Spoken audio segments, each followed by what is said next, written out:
आज हम एक बहुत इंपॉर्टेंट क्वेश्चन करने वाले हैं, जी हाँ, जो कि आपकी स्क्रीन पर है। This is practical question number 4 of rectification of errors, जिसका हमने डे 4 में डिस्कशन किया था।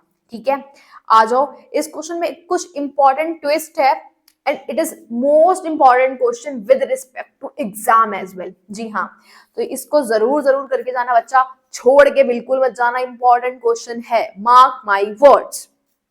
चलो, तो हमने बोला क्वेश्चन पढ़ते हैं, देखते हैं। ठीक है, uh merchants trial balance as on 30 June 2022 did not agree. भैया टीवी उसका मैच नहीं कर रहा था। ठीक है, the difference was put to suspense account during the next trading period. तो ये क्वेश्चन कहां से आया, स्टेज 1, 2 या 3? स्टेज नंबर 3 से आया है।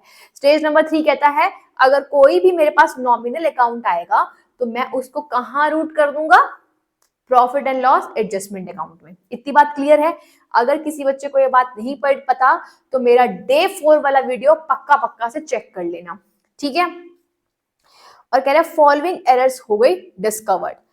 अभी एरर्स पढ़ते हैं क्या क्या। क्वेश्चन में बोला क्या, you are required to give the journal entries to rectify the errors in a way so as to show the current year profits and loss correctly. Good, ठीक है, चलो आ जाओ।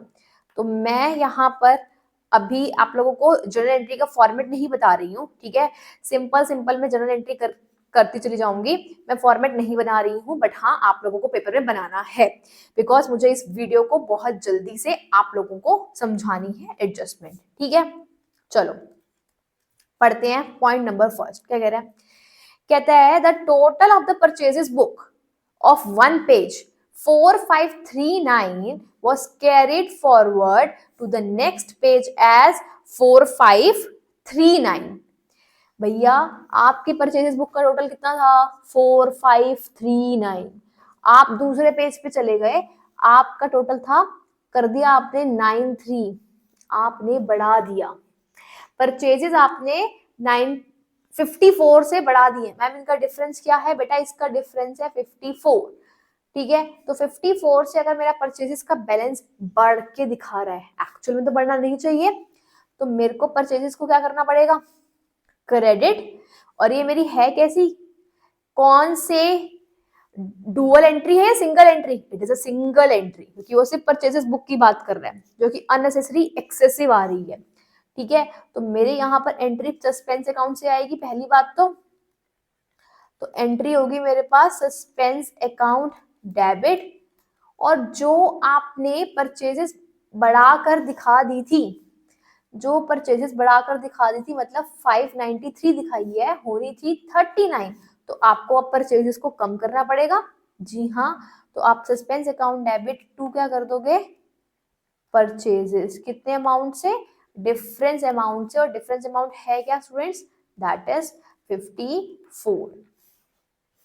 ये एंट्री होने वाली है।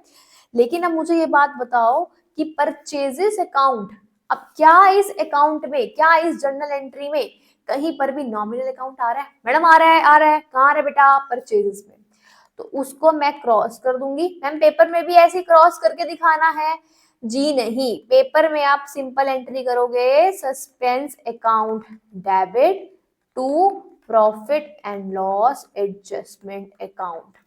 क्लियर हो गई है। ये थी मेरे पास एंट्री नंबर फर्स्ट, और इसका यहाँ पर आपको नरेशन लिखना पड़ेगा। ठीक है, बीइंग परचेजेस रेक्टिफाइड। ओके, चलो नेक्स्ट पार्ट क्या कह रहा है, uh sale of 573 was recorded in the sales book as 753। Oh my god, sales book तो एक्सेस रिकॉर्डेड है and posted to the credit of the customer. Oh my goodness, देखो जी गलती हो क्या गई, गलती क्या हो गई, उसने सेल्स बुक में क्या करा बच्चे, सेल्स में उसने एंट्री होती है डेटर टू सेल, उसको सेल लिखनी थी कितनी, 573, उसने कितनी लिखी है, 753। और दूसरी गलती, उसने अपने कस्टमर अकाउंट को तो क्रेडिट कर दिया है। ओ माय गुडनेस, उसने तो ये एंट्री पास कर दी है। अब हमें करना क्या होगा, भाई तूने ये एक्सेस सेल्स रिकॉर्ड करी है, तो इस सेल्स को क्या करूंगी मैं, 753 माइनस 573 का डिफरेंस कहाँ आ जाएगा, ये आ जाएगा मेरे सेल्स अकाउंट को डेबिट कर दूंगी, राइट। मैं सेल्स अकाउंट को डेबिट कर दूंगी 180 से, और मेरा डेटर या फिर कस्टमर अकाउंट क्या हो जाएगा, डेबिट।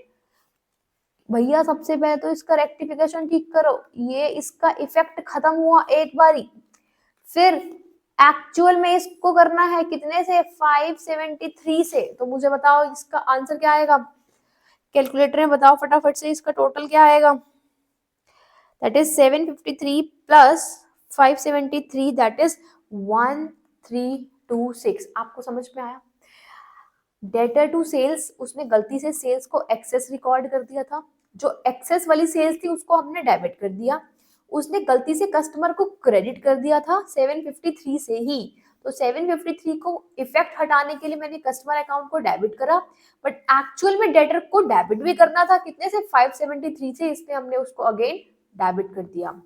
टू सस्पेंस, जो कि इनका होगा टोटल, तो टोटल कितना है 1326 प्लस 180, दैट इज 1506। ठीक है, चलने आगे क्या, नहीं बेटा नहीं, इसमें देखो कि आपके कौन से अकाउंट है, नॉमिनल जो कि था सेल, तो यहाँ अब सेल को कट करके हम क्या लिख देंगे, profit and loss adjustment account. ठीक है, चलो अब चलते हैं पॉइंट नंबर 3 पे। क्या कह रहा है पॉइंट नंबर 3, कह रहा है a return to a creditor,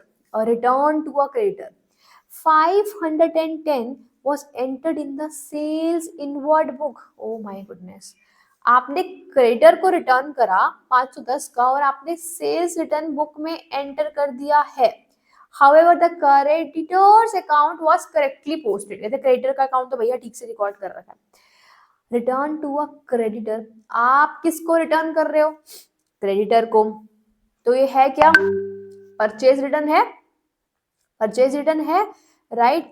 आपको एंट्री क्या करनी चाहिए थी, क्रेडिटर्स टू परचेज रिटर्न, आपने क्या कर दिया है, वो कह रहे हैं आपने रिटर्न इनवर्ड बुक में डाल दिया, मतलब आपने तो भैया यहाँ पर क्रेडिटर्स तो ठीक से ही लिखा है, वो कह रहा है आपने एंट्री कर दी क्रेडिटर्स टू सेल रिटर्न।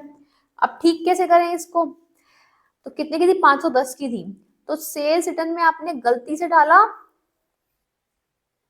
कुछ कुछ कुछ कुछ कुछ गड़बड़ है, क्योंकि सेल्स रिटर्न हमारी क्या होती है बेटा, सेल्स डेबिट होती है, तो सेल्स रिटर्न में आपने उसको डेबिट में डाला है, ठीक है ना, आपने क्रेडिट में नहीं, आपने सेल्स रिटर्न को डेबिट में डाला है।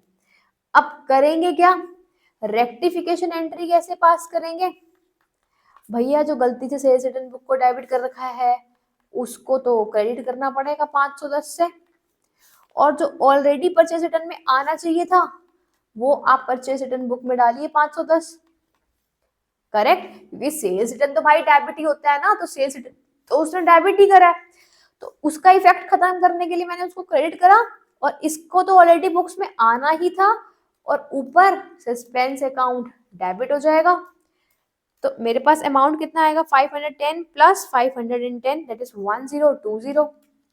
अब बेटा अब देखो क्या इस एंट्री के अंदर कोई भी आपको नॉमिनल अकाउंट दिख रहा है, answer is yes, this is sales return purchase return, तो भैया इन दोनों को हटाकर क्या लिख दोगे, to profit and loss adjustment account, that is 1020। Clear, ठीक है जी, चलो आगे मेरा फोर्थ पॉइंट क्या कह रहा है, cash received from C Das was posted to the debit of G Das. आपको कैश रिसीव्ड हुआ है किससे, सी दास से, एंट्री नंबर 4, तो कैश रिसीव्ड किससे हुआ है, सी दास से, आपने डेबिट में किसके लिख दिया, जी दास को, तो यहां पर आप जी दास को क्रेडिट कर दो, ठीक है, और कैश रिसीव्ड फ्रॉम सी दास, तो सी दास के लिए एंट्री क्या होगी, कैश टू सी दास, तो यहां पर आ जाएगा टू सी दास, ऊपर क्या आ जाएगा मेरे पास, सस्पेंस अकाउंट, डेबिट कितना अमाउंट है भैया, कितना अमाउंट है, दैट इज 620, तो ये 620 मेरे पास 620 प्लस 620 दैट इज 1240। नेक्स्ट कह रहे हैं goods worth rupees 840 were dispatch to a customer before the close of the year but no invoice was made out. भैया आपने सेल कर दिया, कस्टमर को आपने सेल कर दिया, बट आपने कोई इनवॉइस और कुछ एंट्री नहीं करी है। तो भैया एंट्री होती है customer account debit to sale. कितने की सेल कर दिया आपने, आपने कर दिया 840 की, तो लिखो भैया, लिखो customer account debit to sale. यहाँ पर ये क्या है मेरे पास, तो ये कहाँ चला जाएगा, प्रॉफिट एंड लॉस एडजस्टमेंट में। क्लियर। चलो लास्ट क्या कह रहा है हमारे पास, ये कह रहा है goods worth rupees 1000 were sent on sale, this is star mark transaction, were sent on sale और return basis to a customer entered in the sales book. At the close of the year, the customer still had the option to return the goods. The sale price is 25%. देखो अब मैं कोई concept बता रही हूँ, ठीक है, उसके बेसिस पे ये क्वेश्चन करेंगे। मेरे पास एक कॉन्सेप्ट होता है दैट इज सेल और रिटर्न बेसिस, ठीक है। अगर आपने किसी भी कस्टमर को, गुड्स दिए और आपने बोला भैया तू ले जा गुड्स, ठीक है, ये बेडशीट खरीदने आया आपकी शॉप से, आपने बोला भाई तू ले जा बेडशीट ले जा, हफ्ते बाद आराम से बता दियो तेरे को पसंद है नहीं पसंद, वापस कर दियो, तू तेरी मर्जी है, तू आराम से रख ले। इसका मतलब होता है तुम हो सकता है वो रिटर्न भी हो सकती है गुड्स, हो सकता है वो बिक भी सकती है, ठीक है, हो सकता है ये रख भी सकता है, हो सकता है ये रिटर्न भी कर सकता है, इसके पास ऑप्शन है। इतने में क्या हुआ, इतने में ना आपने इसको बोला भैया 7 दिन के अंदर बता दियो, 7 दिन से पहले तीसरे दिन पर ही ईयर एंड आ गया, 31 मार्च 2023 ईयर एंड आ गया। आप करते क्या हो, जैसे ही आपने गुड्स भेजा इसी point of time per day 1 पर आप एंट्री रख लेते हो डेटर टू सेल, अपनी बुक्स में एंट्री कर देते हो डेटर टू सेल, जो कि गलत है। 31 मार्च को इस पॉइंट ऑफ टाइम पर ऑडिटर साहब आए, उसने अरे भाई अभी तो उसके पास ऑप्शन है कि ये बंदा भी गुड्स रिटर्न भी कर सकता है, तूने सेल कैसे मान ली भाई सेल, तो तू क्या करेगा, इस 31 मार्च को बेटा तू इस एंट्री जो तूने ऑलरेडी पोस्ट कर दी थी उसका रिवर्सल करोगे, तो entry would be sale account debit to debtor, ठीक है। फिर मेरे पास एंट्री क्या आती है, आपने अपनी सेल को रिवर्स कर दिया, इसका मतलब गुड्स तो गए ही नहीं, गुड्स आपके ही, आपने तो यहाँ पर अपने सेल करके गुड्स को हटा दिया था अपनी इन्वेंटरी से, बट आज अगर आपने उसका रिवर्सल कर दिया तो उस स्टॉक को आपको फिर से कंसिडर करना पड़ेगा अपने क्लोजिंग स्टॉक में। तो नेक्स्ट एंट्री क्या होगी, मैं अपना स्टॉक बढ़ाऊंगी, that is closing stock account debit. क्यों, क्योंकि मैंने इस सेल्स का रिवर्सल कर दिया, मैंने बोला था जो मेरे पास प्रोडक्ट्स बेडशीट्स पड़ी थी वो चली गई, बट जब आपने उसका रिवर्सल कर दिया तो आपको स्टॉक भी फिर से रिवर्स करना पड़ेगा अपने पास। तो क्लोजिंग स्टॉक कहाँ आता है, ट्रेडिंग अकाउंट में, और स्टॉक हमेशा कॉस्ट पर आता है, ठीक है। तो ये दो एंट्रीज हमेशा पास होती हैं आपकी सेल्स और रिटर्न बेसिस पर, जब तक सामने वाले ने अभी अप्रूवल नहीं दिया है कि उसने गुड्स रखनी है। इसका मतलब उसके पास अभी भी ऑप्शन है कि वो गुड्स को क्या कर सकता है, रिटर्न कर सकता है। क्लियर, ठीक है। तो मेरे पास यहाँ पर सेल कितने का हुआ, हमारे पास सेल हुआ 1000 का, 25% कॉस्ट पर हुआ, तो सेल की एंट्री तो मैं 1000 और 1000 से ही करने वाली हूँ। ये मेरा कॉस्ट पर आता है क्योंकि closing stock is always on the cost और NRV whichever is lower, right. तो यहाँ पर मैं अगर आप 1000 को डिवाइडेड बाय 125% करोगे फ्रेंड्स, तो ये आ जाएगी 800 रुपए आपकी cost, these will be your journal entry. अब इन सारी जर्नल एंट्रीज में आपको देखना है कि भैया नॉमिनल कौन सा है, ये है और ये है। तो इसके प्लेस पर आप लिख दोगे profit and loss adjustment account, और यहां पर भी लिख दोगे profit and loss adjustment account. Net of करो, बताओ मुझे क्या होगी एंट्री। अगर मैं नेट ऑफ करूंगी तो पीएनएल 1000 से और 800 थे, तो entry will be PNL adjustment account debit 200, closing stock account debit 800, to debtors 1000, या कस्टमर कुछ भी बोल सकते हो, ठीक है। क्लियर। लास्ट एंट्री होती है मेरे पास, जितना भी आपका पीएनएल एडजस्टमेंट अकाउंट का बैलेंस बचेगा वो आपको कैपिटल अकाउंट में ट्रांसफर करना पड़ता है, क्योंकि एट द एंड तो पीएनएल एडजस्टमेंट का मतलब है प्रायर पीरियड आइटम्स।